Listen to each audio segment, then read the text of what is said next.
Salut. Bonjour. Je suis Erwan Kakpo et c'est un plaisir pour moi de vous retrouver pour ce nouveau numéro de votre podcast de CEO Challenge.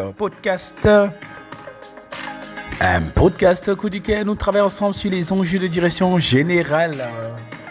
Nous travaillons à renforcer votre capacité à prendre une entreprise, une organisation du 21e siècle et à créer les conditions de son développement et de sa croissance durable. Nous sommes le 4 juillet 2024. Bonne fête de l'indépendance, Independence Day, à tous les Américains. Allez, très heureux de vous retrouver aujourd'hui pour parler des défis, des enjeux de direction générale. Et aujourd'hui, nous allons voir ensemble comment passer effectivement ce qu'on appelle des CEO tests. Il y a des tests que, qu'on le veuille ou non, les dirigeants sont appelés à passer. Ils ne savent peut-être pas qu'ils sont en train de les passer. Mais bon, nous les dirigeants, nous sommes tout le temps sous la braise. On est en train de vivre tout le temps des épreuves. Et la bonne nouvelle avec les épreuves, quand on les passe, c'est qu'on va passer en classe supérieure. Ce n'est qu'une opportunité, n'est-ce pas? Le fait de pouvoir être challengé. Oui, il peut arriver que l'adversité, il peut arriver que la difficulté, la complexité, l'acharnement, on les prenne pour des malédictions. Pourtant, ce sont des opportunités. Oui, c'est quoi? Ça se comprend. Nous n'aimons pas la rudeur, on n'aime pas la difficulté, on n'aime pas la pression, on n'aime pas les challenges, on n'aime pas tout ce qui va nous permettre de pouvoir aller de l'avant, n'est-ce pas? La dernière fois, alors que j'avais fini d'animer une masterclass pour les dirigeants à Douala au Cameroun, au Crystal Hotel Palace, un magnifique hôtel, n'est-ce pas? Franchement, si, c'est européen. Un participant m'a approché pour me donner ses feedbacks sur la formation, chose que j'ai appréciée d'ailleurs. C'est toujours important lorsque vous arrivez, vous faites un événement comme ça, vous animez une formation. C'est normal, c'est toujours intéressant d'avoir des gens qui vous donnent le feedback. Alors, qu'est-ce que ce participant m'a dit? Il m'a dit, ce que vous dites, ce que vous avez dit est vrai, mais c'est brutal. Je lui ai demandé qu'est-ce que je devais améliorer pour les prochaines fois. Il n'a pas réussi à me le dire. Donc, je lui ai donc dit, devrais-je arrêter de dire la vérité brutale sur le travail que nous, les dirigeants, nous sommes supposés faire de toutes les manières. Vous êtes d'accord avec moi? Chacun de nous vit déjà la brutalité des exigences du job. Je ne fais que caricaturer, je ne fais que décrire, je ne fais que dire tout haut ce que la plupart des gens vivent. Et il m'a dit, oui, c'est vrai, hein. Allez, je ne sais pas pourquoi est-ce qu'il était un peu perturbé par la façon dont je disais les choses, mais je comprends. Oui, c'est vrai, parfois ça peut arriver, et ça arrive très souvent que je sois très brutal dans ma façon d'exposer les défis et les enjeux de dirigeants. Mais vous savez quoi, comme le disait Kofi Olomide, la vérité blesse, mais ce n'est pas la faute à celui qui a dit la vérité, mais c'est la faute à la vérité. Allez, c'était pour blaguer, c'était pour caricaturer, c'était pour se chahuter un petit peu, n'est-ce pas? Alors, on démarre bien. Allez, revenons à nos enjeux. Et lorsque on parle des enjeux, lorsqu'on parle de nos enjeux, vous savez en effet que nos enjeux sont très brutaux. Ils sont très brutaux. Les situations qu'un dirigeant est appelé à gérer sont inédites parfois, sont parfois très brutales. Un de mes collaborateurs m'a appelé le lundi dernier pour me dire qu'il voulait savoir si je me portais bien, si j'arrivais à tenir le coup. Parce qu'il avait appris les mauvais coups des gens que j'ai choyés ou essayé de tenter contre moi. Je lui ai demandé ce qu'il en pensait lui-même et il m'a dit que c'était trop violent selon lui et que les gens oublient vite le bien qu'on peut leur avoir fait. Bon, moi je n'étais pas particulièrement impressionné, je lui ai dit. Je lui avais dit que je n'étais pas particulièrement impressionné, que ce n'était pas la première fois que j'étais remercié pour avoir voulu valoriser. Ce n'était pour la première fois que je prends des gens qui te font confiance. Et puis après, il me dit, tiens, tu as mal fait de nous faire confiance. Tu as mal fait de nous offrir l'opportunité de nous développer. Je l'ai servi pour finir la promesse de Jésus de Nazareth à Simon-Pierre en lui disant, tu sais quoi, tu ferais la même chose si tu étais dans les mêmes dispositions qu'eux. Et je n'aurais pas été surpris. Rien de cela ne nous surprend plus. Nous, les dirigeants. Comme j'ai appris que j'étais testé, comme j'ai compris que lorsque les gens sont en train de s'acharner, etc., c'est juste un test. On est en train de t'éprouver, tu es en train de passer les épreuves. Mais moi, je me dis souvent à moi-même, écoute, tu sais quoi, man, tu es en train de tester, tu es juste testé. Il n'y a rien d'extraordinaire ici. Tu es en train de passer les tests que tous les dirigeants sont appelés à passer lorsqu'ils décident de prendre ou de créer une entreprise, de la piloter efficacement, de la faire croître, de la hisser au rang des entreprises majeures de son secteur, de son marché, n'est-ce pas? Et c'est vrai que lorsqu'on est testé, lorsque nous sommes testés, la plupart du temps, nous ne savons même pas que nous sommes en train d'être testés, que nous sommes en train de passer des épreuves, et que si nous réussissons à passer des épreuves, on va passer en classe supérieure, à une dimension supérieure dans ce que nous sommes, dans ce que nous faisons, dans ce que nous avons comme résultat, ce que nous devenons en tant que leader, en tant que dirigeant. Croyez-moi, plus rien ne me surprend moi en tant que dirigeant, parce que dans la pratique, je suis challengé tous les jours dans l'exercice de ma fonction de dirigeant. Je suis juste en train de passer des tests, c'est ce que je me dis. C'est des épreuves. Épreuve égale à test. Test égale à, si tu passes et tu réussis, tu vas passer à une classe supérieure, tu vas passer à une dimension supérieure. Dans la pratique, même si la plupart des gens ne le savent pas et ne s'en rendent pas compte, chaque fois que on a de la difficulté, de la complexité, de l'adversité, nous sommes en train de passer des tests, nous sommes en train de passer des épreuves.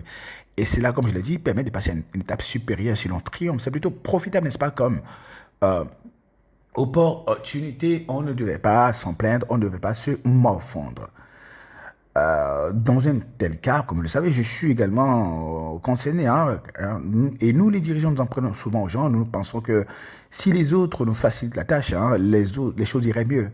Mais comme on le dit souvent à Etienne, si vous n'avez jamais un défi d'homme, vous avez soit un défi de leadership, un défi de stratégie ou de système.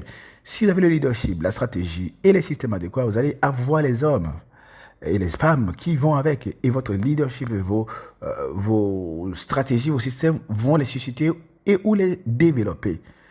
En effet, nous avons trop de défis à relever en tant que dirigeants et les autres n'en sont pour rien, ils ne sont même pas concernés par ce que nous avons à relever comme défi. C'est nous qui devrions nous concentrer et nous demander si nous sommes en train de créer les conditions pour faire performer efficacement l'organisation à la tête de laquelle nous sommes. C'est ce qui est attendu de nous, c'est ce qui est attendu de nous les dirigeants. Parfois, lorsque les chiffres ne sont pas bons, et je dis souvent quand les chiffres ne sont pas bons, c'est que quelqu'un a été con.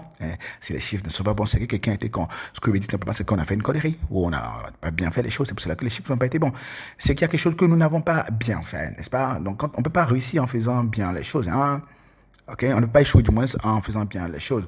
Encore une fois, ce n'est pas toujours évident de l'accepter, même si c'est facile de s'en rendre compte. Comme vous le savez certainement, on ne peut pas, comme je l'ai dit, faire la bonne chose et jouer. Donc, lorsque vous pensez que vous avez fait la bonne chose et que cela n'a pas marché, vous devez vous demander si vous l'avez fait suffisamment, si vous l'avez fait tout le temps, si vous l'avez fait au bon endroit, n'est-ce pas? Ce sont ces questions qu'il faut se poser et cela nous permettra donc du coup de revenir à la réalité dirigeante, de savoir exactement est-ce que nous sommes en train de faire des choses, est-ce que nous avons coché les petites cases nécessaires pour se dire que tiens, on a fait son bon travail, on a fait son bon parcours en tant que dirigeant. En tant que dirigeant, justement, nous devons demander constamment si nous arrivons à faire le minimum pour faire performer l'organisation. À cet effet, il y a 5 tests, comme je l'ai promis, que nous devons passer. Et les réponses nous permettront de savoir si nous faisons déjà le minimum requis pour pouvoir faire performer une organisation. Alors, quelle est la première question? La première question, c'est le test de structuration. Est-ce que nous sommes en mesure, n'est-ce pas, de structurer un plan séquencé d'action, une trajectoire et une chaîne de réalisation adaptée et utilisée pour atteindre les objectifs? Pouvons-nous dire que nous avons un tel plan que chaque collaborateur direct peut prendre et à partir duquel il peut savoir ce qu'il doit faire pour exceller et contribuer à réaliser les objectifs stratégiques au quotidien? Pouvons-nous l'affirmer clairement? Si ce n'est pas le cas, c'est que nous avons échoué. Nous aurons échoué au test de structuration, n'est-ce pas? Le deuxième test que nous devons absolument passer pour dire que tiens, nous sommes en train de créer les conditions pour réussir en tant que dirigeant, c'est le test d'impactation culturelle. Alors, comment on sait si on a passé efficacement le test d'impactation culturelle en étant en mesure de répondre à la question de savoir est-ce que nous sommes en mesure d'instaurer une culture alignée sur les valeurs critiques de réalisation de la vision? Est-ce que nous pouvons dire que nous avons réussi à mener l'ensemble de l'organisation à penser et agir tel que cela se doit pour exceller à la dimension à laquelle nous voulons amener l'organisation et être en mesure donc du coup de délivrer nos promesses de MAC?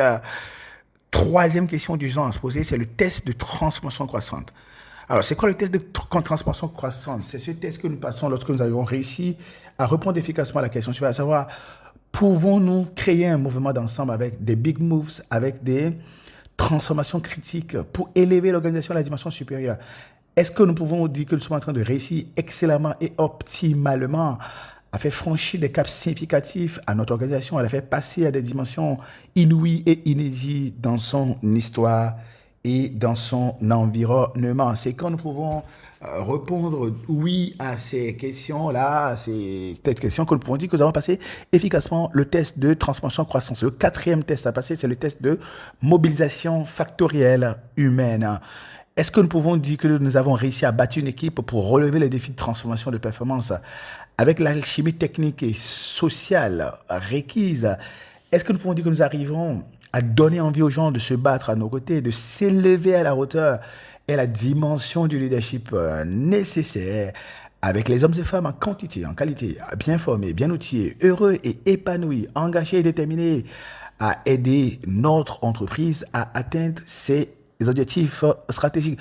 Nous devons voir clairement, nous devons tester si nous avons répondu oui ou non à cette question. Sinon, on aura échoué au test de mobilisation factorielle humaine. Alors, le cinquième et dernier test à passer pour être sûr de ce que on a créé les conditions pour pouvoir développer une entreprise à chaque fois à une dimension supérieure. C'est le test de ressort intérieur d'adaptation émotionnelle et dimensionnelle. Pouvons-nous jouer et gagner efficacement le jeu intérieur du leadership, traverser la vallée de la mort sans perdre pied, traverser des situations inédites et rester en mesure de délivrer? Arrivons-nous à sortir plus renforcés de nos épreuves ou traînons-nous dans les frustrations, dans les blessures, de la rancœur? Arrivons-nous à nous adapter à la dimension de notre business ou avons-nous plutôt l'impression d'être dépassés par les événements? Voilà autant de questions que nous devons être en mesure de pouvoir traiter, de répondre sereinement pour dire que, tiens, en tant que dirigeant, oui, nous avons créé les conditions, nous avons les qualifications, on a coché les cases requises pour pouvoir faire la différence en tant que dirigeant, parce que j'ai élaboré un plan pour passer efficacement ces tests et que j'accompagne les dirigeants à les passer. Je suis en mesure, avec mes collègues à HNC, on est en mesure de vous accompagner, n'est-ce pas, pour faire le parcours, pour passer efficacement ces tests-là.